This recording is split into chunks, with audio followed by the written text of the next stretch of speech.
So I've discovered what I want for my epitaph.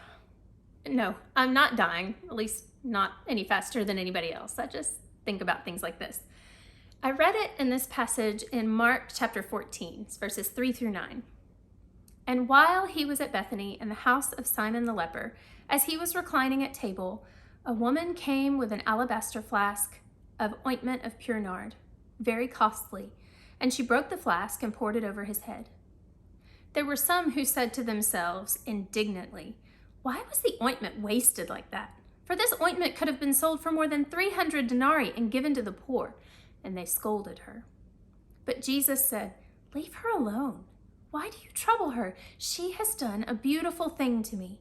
For you always have the poor with you, and whenever you want, you can do good for them. But you will not always have me. She has done what she could. She has anointed my body beforehand for burial. And truly I say to you, wherever the gospel is proclaimed in the whole world, what she has done will be told in memory of her." She has done what she could. What a beautiful thing for Jesus to say about Mary. This statement recognizes her limitations, but also her faithfulness to use what she possessed to the degree that she was capable. He didn't compare this single act of service to her sister Martha's well-known reputation for serving.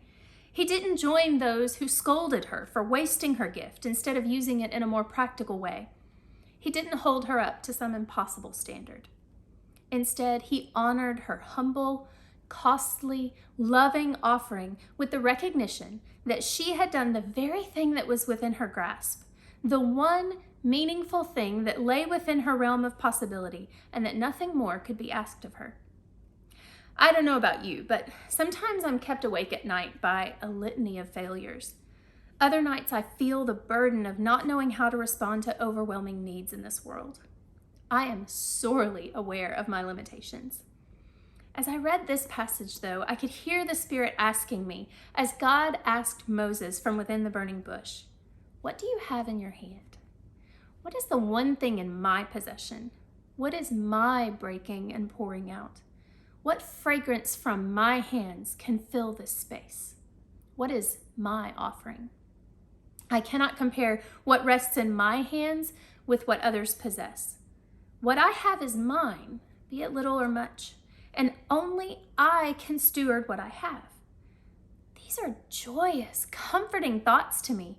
Faithfulness is the measuring stick by which Jesus measures success. And by God's grace, in the power of His Spirit, faithfulness is within the grasp of any one of us. So friend, I ask you, what's in your hand? What has God given you? I hope that at the end of all things, it can be said of each of us, she has done what she could. God asks no more than